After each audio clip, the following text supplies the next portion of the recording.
Welcome back to State of Belief Radio, everyone. I'm Welton Gaddy.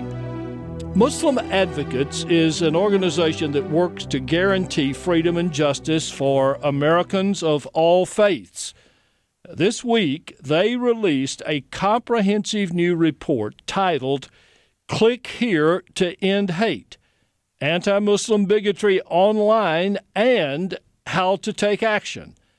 And I am really happy to welcome Muslim Advocate staff attorney Madihha Ahussain to State of Belief Radio. Welcome, Madihha.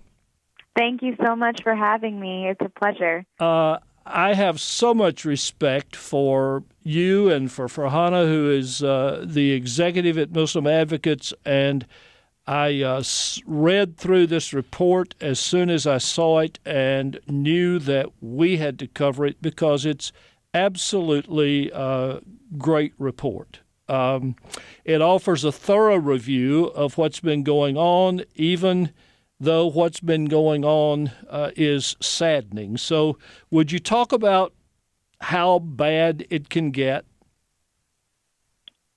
Yeah, absolutely. So as you know, through our work together, hate and bigotry towards American Muslims continues to be an issue. And particularly in the last few years, we've seen that, post 9/11 backlash continues to remain a problem, and there are hate crimes targeting American Muslims, anti-Sharia legislation that continues to be proposed or passed in various states throughout the country. And it also trickles down into mosque opposition for construction sites or vandalism of mosques that already exist. And the hate that we see in the broader society has also taken to, or has actually appeared on various platforms online. And that's part of why we thought it was important to take a look at that realm of hate and try to put out a resource for people who are dealing with that type of hate. Mm-hmm. It struck me that, it's easy. If one's listening, it's easy to hear bigotry anywhere in our society related to Muslims, and yet when someone gets online, it seems like that's like taking steroids, and it just gets worse and worse because people typing in what they're thinking is even more horrendous than what we hear in public. You were able to identify in this report some of the most influential sources of anti-Muslim propaganda. And I'd like for you, if you will, to tell us what some of those are. Sure. So as you mentioned in the report, we tried to cover some of the anti-Muslim proponents that have been able to gather a significant number of supporters in a very short period of time. So there are some groups in the report that we talk about that have been identified by others, such as the Southern Poverty Law Center or the Anti-Defamation League, as hate groups that are targeting American Muslims. One example of that is Stop Islamization of America, who is led by Pamela Geller and her co-founder, Robert Spencer. And they've been able to gather a significant number of supporters on their social media platforms. So if they have their own Facebook page, they can, quickly spread their views and their opinions about Muslims instantaneously to a number of people that are following them online.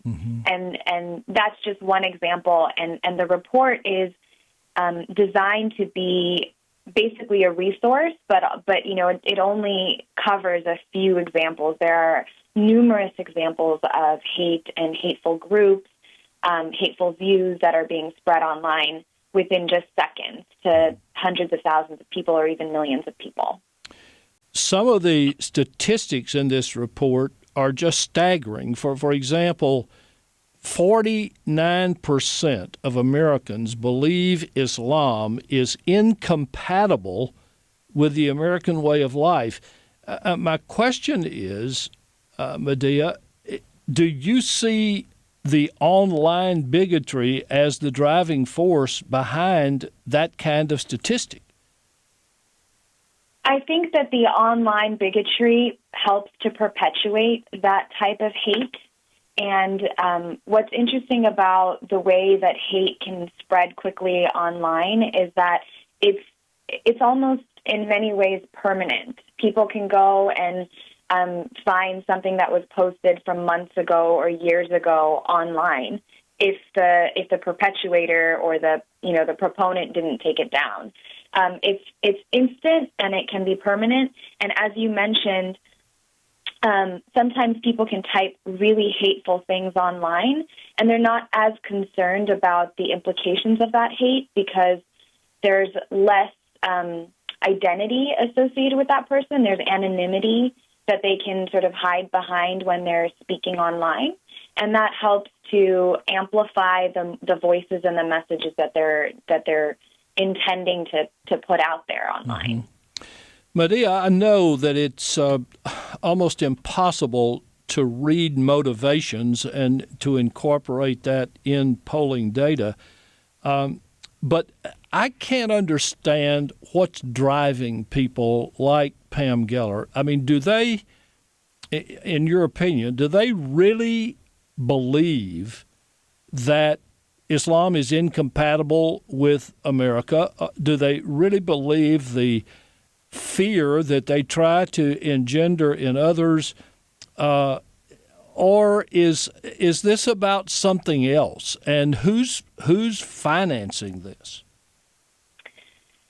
I think it's really hard to say what their true motivations are, but we've seen that the broader society, the American public, have created sort of a space where it's acceptable to say what they're saying. It's acceptable for them to use their public, platforms, whether it's online or offline in society, to be able to say that, to be able to express their views of Islam and Muslims.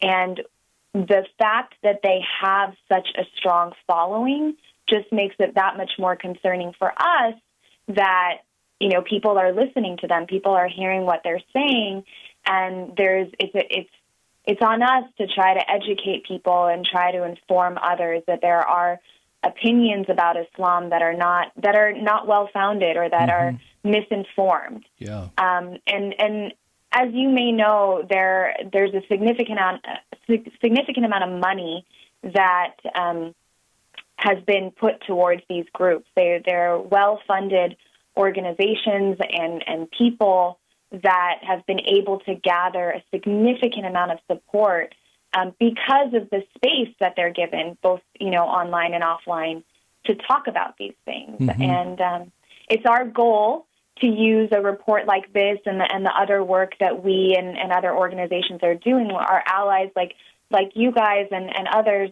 to try to inform those people that are just not sure, just to try to educate them about what's really out there and what we're doing to try to combat and counter the anti-Muslim hate and bigotry towards religious minorities.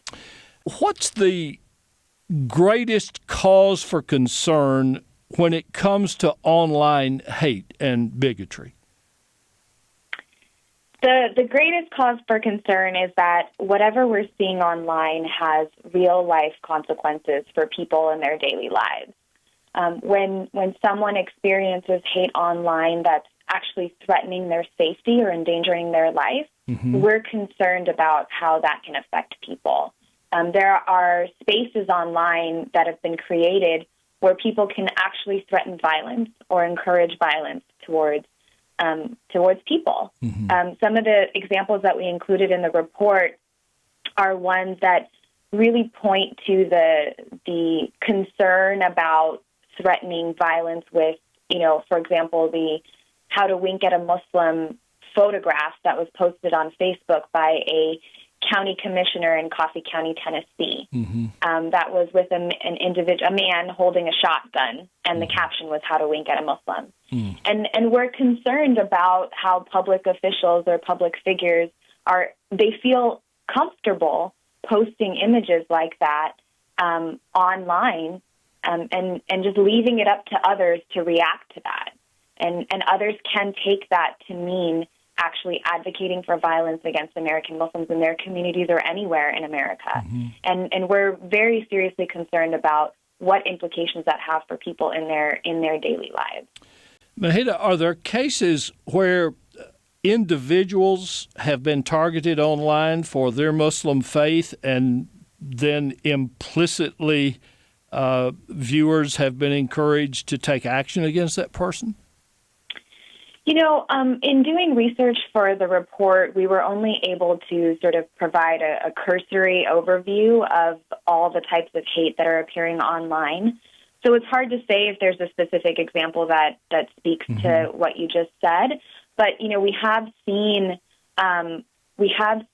one of the examples in the report talks about a bullying of a student in high school. Mm-hmm. And we have seen that Facebook was where the students initially threatened violence against that mm-hmm. student, and there was no action taken in response to that by school administrators or law enforcement, and she was later attacked physically. And then Facebook was then used again by the attacker to sort of brag about what happened. So I don't know if there's implicit or explicit threats that then lead to violence, but, mm-hmm. That's an example of how the social media platform was used in conjunction with the attacks that were physically taking place. I don't consider myself a naive person, and yet I'm having the same feeling talking to you that I had reading the report. I just keep going back to motivation. How can people act like this? And maybe you don't have to buy into my polarization if you don't want to, but is this about religion, or is it about politics, or is it just about ignorance? You don't have to use any of those words. Well, I think that your question is a question that people ask often, and we can't necessarily speak to any one person's motivation, but we do believe that the majority of Americans actually reject hate, mm-hmm. and that it's just a matter of trying to amplify those voices rather than have the voices that are hateful, speak louder mm-hmm. than what we want people to hear. And so with Click Here to End Hate, we're hoping that people will come together and speak out against the hate that we're seeing online and in society, to be able to push back against it and hopefully change the opinions of those that are not quite sure how to feel about a certain topic. One of the superlative points about this report, and a reason that I love it like I do, is that you don't just chronicle the problems, you also offer some solutions. And I'd like for you to talk about what people who come across online religious bigotry can do about it. Absolutely. So there are two main responses that we focus on in the report. One of them is using the tools that social media platforms have designed to actually report offensive content. Mm-hmm. Many of the leading social media companies and internet companies have specifically designed these tools so that they can hear from their users. They are, they're driven by user feedback, and they really look to us, the users, to tell them what we think is offensive, what we think is hateful, and they have policies specifically addressing hate speech. Mm-hmm. So in the report, you'll see that we talk about hate speech policies by Facebook and YouTube, and we also talk about the policy by Twitter that focuses on violence and threats. Mm-hmm. So we really encourage users to use those reporting functions and let the companies know what they're concerned about. Right. And then you leave it to the company to decide whether it violates their policies or not. Uh-huh. The second thing that we highlight in the report is counter speech and how effective and powerful it can be as an antidote to hate speech. And we give some specific examples of counter speech.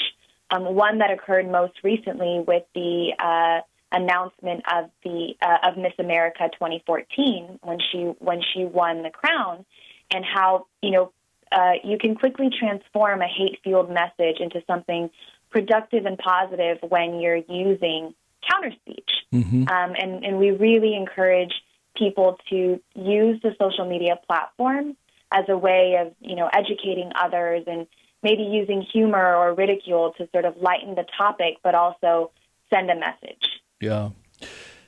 If people go to your website, which I hope they do, will they find there some recommendations for reading material that will help counter the lies and the prejudice that's being distributed by these other people?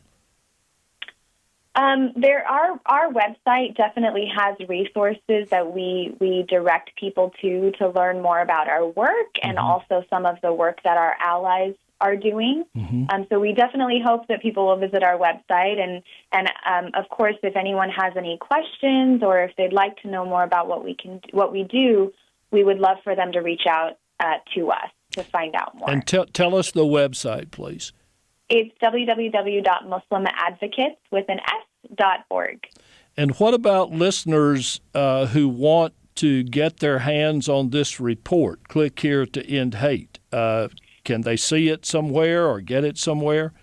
Yeah, absolutely. They can go to our website, and there's an online version available on our website, and there's also a page specifically dedicated to the report that sort of talks about some of the resources that we have. And if they want a hard copy of the report, they can request that from us on the website. I've been speaking with Madihha Ahussain, staff attorney with Muslim Advocates, and a driving force behind this new release. The organization has just published. It's called Click Here to End Hate, Anti-Muslim Bigotry Online and How to Take Action. There are great recommendations on how to counter the stuff as well. Madihha, I thank you so much for the work that you did on this project, and also thank you for being with us today on State of Belief Radio. Thank you so much for having me.